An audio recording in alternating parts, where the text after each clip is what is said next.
सुल्तान, ये रोटी तुम्हें ध्यान से ले जानी है। यदि आज भी तुम रोटी नहीं ले जा पाए तो तुम्हारे मालिक तुम पर बहुत ज़्यादा गुस्सा हो जाएंगे। सुल्तान खाने की पोटली को मुंह में दबाकर खेतों की तरफ चल पड़ता है। सुल्तान एक बहुत ही वफादार कुत्ता था, लेकिन अब वह बूढ़ा हो चुका था, जिसकी वजह से अब वह किसी भी जानवर से लड़ नहीं सकता था। जरा रुकिए बरखुरदार, छिप छिप कर कहाँ चले जा रहे हो? जरा पीछे मुड़कर भी तो देख लो, कुछ हमारा भी सेवा सत्कार कर दो। अरे भाई, मुझे तो लगता है ये आज फिर से कुछ स्वादिष्ट भोजन लेकर जा रहा है। अरे जैकी, तुम जल्दी से जाओ और इस बुढ़े कुत्ते से इसकी पोटली को छीन कर ले आओ। अरे भाई, तुम मेरी मजबूरी का फायदा मत उठाओ, मेरी पोटली को मत छीनो। यदि आज तुमने मेरी पोटली को छीन लिया तो मेरा मालिक बहुत ज्यादा गुस्सा करेगा, वो मुझे अपने घर से बाहर निकाल देगा। तुम मुझ पर रहम करो भाई, मुझे जाने दो। अरे रे रे रे, तुम तो कितने मासूम हो बुढ़े कुत्ते, तुम्हें तो प्रार्थना करना भी नहीं आता। यदि हम तुम्हें ऐसे ही जाने देंगे तो हम क्या खाएंगे? आप लोग तो खुद शिकार करके अपना पेट भर सकते हैं, ये खाना किसी दूसरे का है, इसे मत छीनो। तो चुपचाप इस पोटली को यहाँ पर रखकर चला जा, नहीं तो हम तुझे मार मार कर अधमरा कर देंगे। इतना कहकर तीनों सियार गुस्से में सुल्तान की तरफ बढ़ते हैं और सुल्तान के ऊपर टूट पड़ते हैं। फिर उसकी खाने की पोटली को छीन लेते हैं और वहां से चले जाते हैं। बेचारा सुल्तान घायल हो जाता है। जैसे तैसे बेचारा उठता है। हे भगवान, आज फिर से उन दुष्ट सियारों ने मेरा भोजन छीन लिया। अब मैं क्या करूं? यदि मैं फिर से बिना भोजन लिए मालिक के पास गया तो पता नहीं मेरा क्या होगा, लेकिन और कहीं मैं जा भी नहीं सकता, मुझे मालिक के पास ही चलना होगा। इतना सोचकर सुल्तान घायल अवस्था में ही अपने मालिक के पास पहुंच जाता है। कुत्ते की हालत को देखकर सेठ समझ जाता है कि आज फिर सुल्तान ने उसका खाना खो दिया है। अरे दुष्ट, क्या तू आज फिर से अपना खाना दूसरे को खिलाकर आया है? तुझसे एक कार्य भी ढंग से नहीं हो पा रहा है। तू तो कितना मक्कार है। चल निकल जा यहाँ से। मैं तुझे और ज्यादा दिन तक हराम का भोजन नहीं खिला सकता।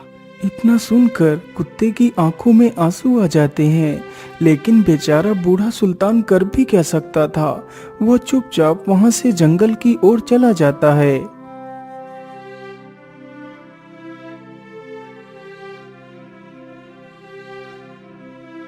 अजी, क्या हुआ? आप इतना गुस्से में क्यों लग रहे हैं? और हमारा सुल्तान आपके साथ नहीं आया, आप उसे कहाँ छोड़ आए हैं? अरे सेठानी जी, आप इस दुष्ट का नाम अपनी जुबान पर मत लाओ। वो बहुत मक्कार है, उससे एक काम भी ढंग से नहीं होता है। लेकिन जी, आप तो अच्छे से जानते हैं कि सुल्तान अब बूढ़ा हो चुका है। यदि वो बूढ़ा हो चुका है तो मैं उसे अपने घर में नहीं रख सकता, इसीलिए मैंने उसे अपने घर से भगा दिया है। बेचारी सेठानी अपने कुत्ते से बहुत प्रेम करती थी। वह नहीं चाहती थी कि उसका वफादार कुत्ता उससे दूर हो, लेकिन वह कर भी क्या सकती थी।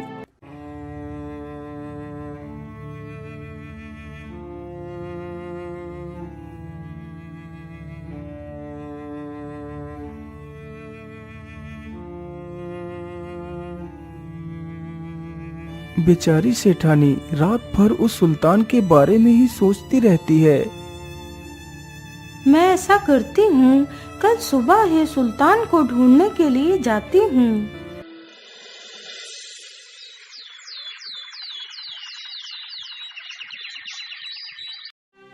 अगली सुबह ही सेठानी कुत्ते को ढूंढने के लिए निकल पड़ती है।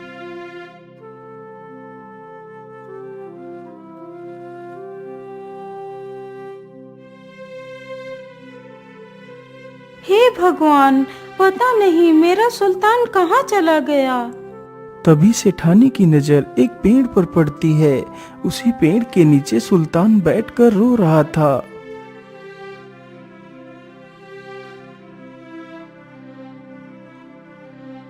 अरे सुल्तान, तुम यहाँ पर पड़े हो। मैं तुम्हें पता नहीं कहाँ कहाँ ढूंढ रही थी। चलो मेरे साथ। सेठानी की यह बात सुनकर बेचारा सुल्तान अपनी मालकिन के पीछे पीछे चल देता है।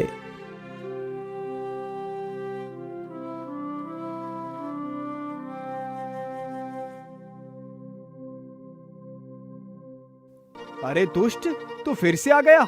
मैंने तुझे घर से भगा दिया था, तू फिर आ गया। मैं तुझे जिंदा नहीं छोड़ूंगा।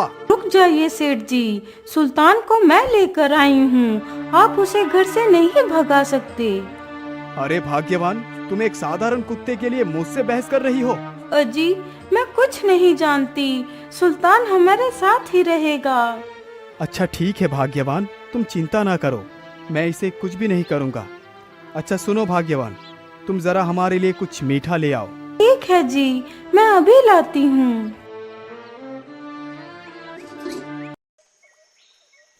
अरे शेर सिंह, तुम मेरी उस पुरानी वाली बंदूक को संभाल कर ले आना। आज रात को मैं इस सुल्तान को हमेशा के लिए मौत की नींद सुला दूंगा।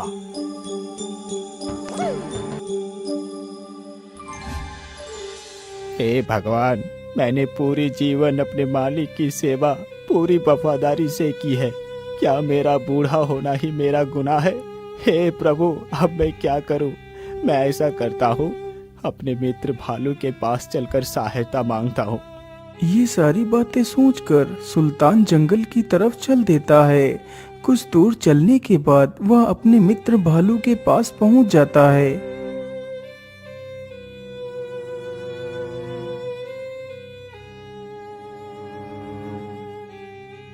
अरे मित्र, क्या बात है? तुम इतने दुखी क्यों दिखाई पड़ रहे हो? मित्र, मैं तुम्हें क्या बताऊं, मैं बड़ी ही दुविधा में हूँ। फिर सुल्तान अपनी सारी कहानी उस भालू को सुनाता है। अरे भाई, तुम्हारा मालिक इतना निर्दयी कैसे हो सकता है? तुमने अपनी सारी जिंदगी अपनी मालिक के नाम कर दी, लेकिन तुम्हारे बुढ़ापे में उसने तुम्हें ही मारने तक की धमकी दे डाली। वाकई इंसान तो कितना निर्दयी होता है। मित्र, अब तो मेरा मालिक मुझे मार ही देगा। इसीलिए मित्र, मैं अंतिम बार फिर से वही शहद खाना चाहता हूँ जो तुमने मुझे पहली बार खिलाया था। अरे नहीं मित्र, तुम ये कैसी बात कर रहे हो? मैं तुम्हें शहद भी खिलाऊंगा मित्र, और तुम्हारी सहायता भी करूंगा। जैसा मैं कहता हूँ तुम वैसा ही करो। फिर भालू अपनी योजना उस कुत्ते के कान में बताता है। अच्छा ठीक है भाई, अब मैं चलता हूँ। इतना कहकर कुत्ता वहाँ से चला जाता है।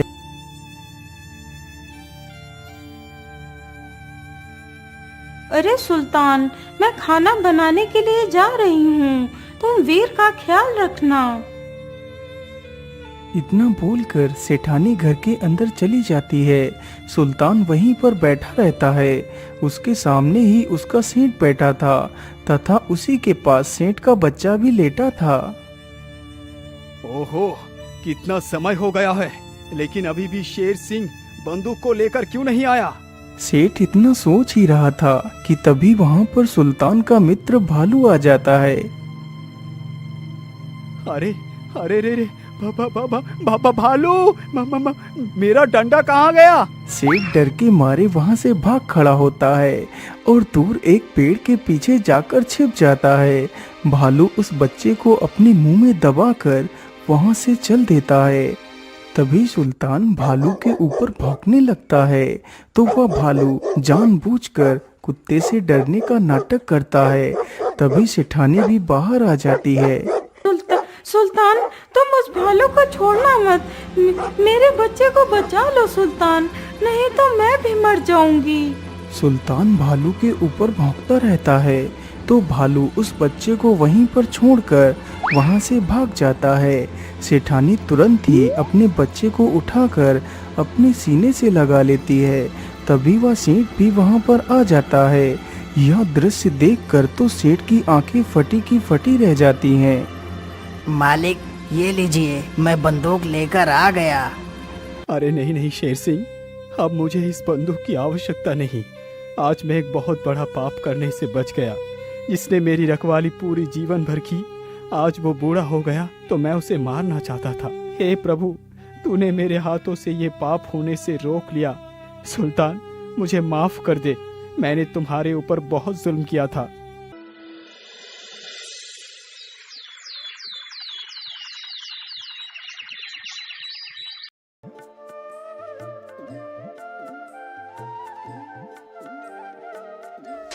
अरे मित्र, तुमने मेरी बहुत मदद की है। तुमने मुझे मरने से बचा लिया।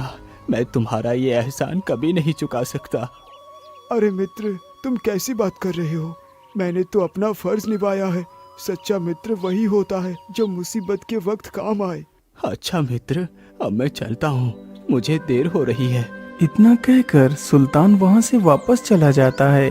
उस दिन से सेठ कहीं भी जाता था तो साथ में सुल्तान को भी जरूर ले जाता था।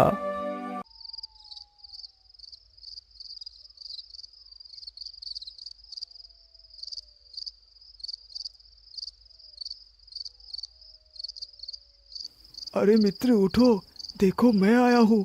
क्या तुम सो रहे हो? अरे मित्र, तुम इतनी रात्रि में यहाँ पर क्या कर रहे हो? अरे भाई, मैं तुम्हें क्या बताऊं, मुझे तो बहुत जोर की भूख लगी है। आज तो मुझे कोई भी शिकार नहीं मिला है। लेकिन भाई, इसके लिए तो मैं तुम्हारी कोई सहायता नहीं कर सकता। अरे नहीं भाई, तुम मेरी सहायता अवश्य कर सकते हो, इसीलिए तो मैं तुम्हारे पास आया हूँ। बोलो मित्र, मैं तुम्हारी सहायता कैसे कर सकता हूँ? मित्र, तुम्हारे सेठ के पास तो काफी सारी बकरियां हैं। मैं उन्हीं में से एक बकरी को ले जाता हूँ। नहीं मित्र, तुम मेरे मालिक की बकरियां उठाकर नहीं ले जा सकते। यदि तुमने ऐसा किया तो मेरा मालिक मुझे छोड़ेगा नहीं। तुम चिंता ना करो, तुम्हारे मालिक को कुछ भी नहीं पता चलेगा। इतना कहकर भालू चुपके से जाता है और सेठ की एक बकरी उठाकर ले जाता है।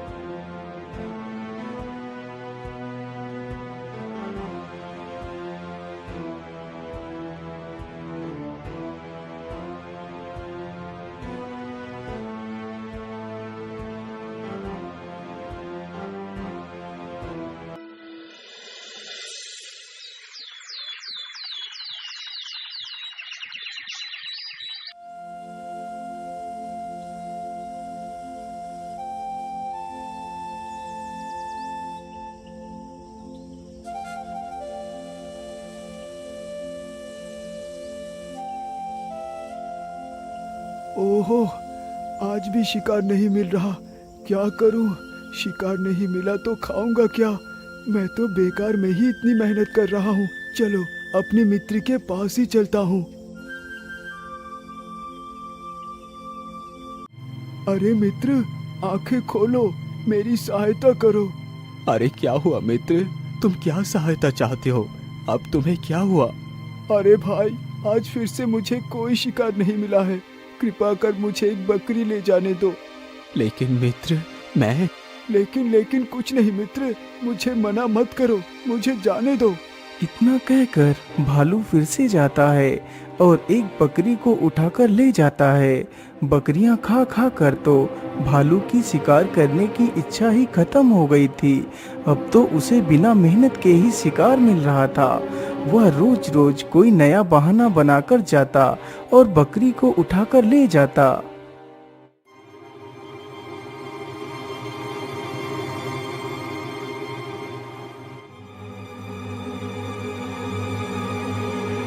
नहीं मित्र, तुमने धीरे धीरे हमारी मालिक की आधी बकरियां तो खा ही ली। अब मैं इससे ज्यादा बकरियां नहीं दे सकता।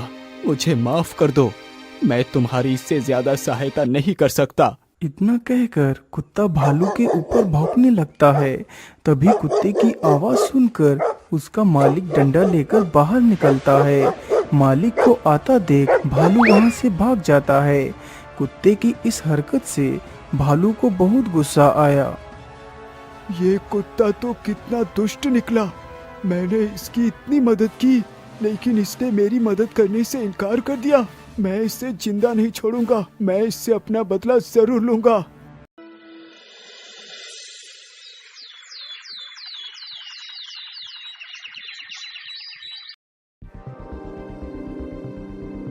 अगली सुबह ही वह भालू अपने दूसरे मित्र भालू के पास जाता है।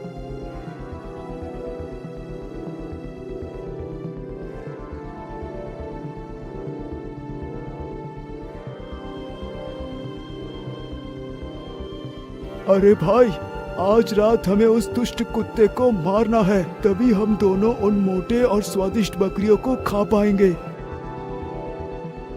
आधी रात जैसे ही गुजरती है तो दोनों भालू उस कुत्ते को मारने के लिए निकल पड़ते हैं। सुल्तान बेचारा बाहर ही बैठकर सो रहा था। आहट होते ही उसकी आंखें खुल जाती हैं तो देखता है सामने उसका मित्र भालू और एक दूसरा भालू भी खड़ा हुआ है। अरे मित्र, तुम इतनी रात्रि में यहाँ क्या कर रही हो? अरे दुष्ट कुत्ते, मैं यहाँ पर तेरी मालिक की बकरियां चुराने के लिए आया हूँ। नहीं मित्र, तुम मेरे जीते जी मेरे मालिक की एक बकरी भी नहीं ले जा सकते। अरे मैंने कब कहा कि मैं तुम्हारे जीते जी बकरियों को चुरा कर ले जाऊंगा? मैं तो तुझे मारकर तेरी बकरियां चुरा कर ले जाऊंगा। इतना कहते ही दोनों भालू कुत्ते के ऊपर टूट पड़ते हैं और उसे घायल कर मौत की नींद सुला देते हैं। इस प्रकार बेचारा सुल्तान उन दोनों भालुओं के हाथों मारा जाता है।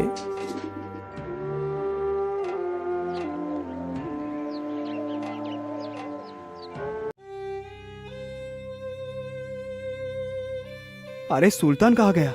रात में तो सुल्तान यहीं पर सोया हुआ था। अरे सुल्तान तो पेड़ के नीचे पड़ा है। इतना बोलकर सेठ पेड़ के नीचे जाकर देखता है तो सुल्तान मृत अवस्था में पड़ा हुआ होता है। अरे सुल्तान, ये तुम्हें क्या हो गया? तुम्हें किसने मारा? मैं उसे जिंदा नहीं छोड़ूंगा। अरे भाग्यवान, तुम जरा बाहर आकर देखो, हमारे सुल्तान को किसी निर्दयी ने मार डाला है। सेठानी भी अपने मृत कुत्ते को देखकर रोने लगती है। दोस्तों, मेरा इस कहानी को बनाने का सिर्फ यही उद्देश्य है कि हमें अपने हितैषियों को उनके मुश्किल समय में भी नहीं छोड़ना चाहिए।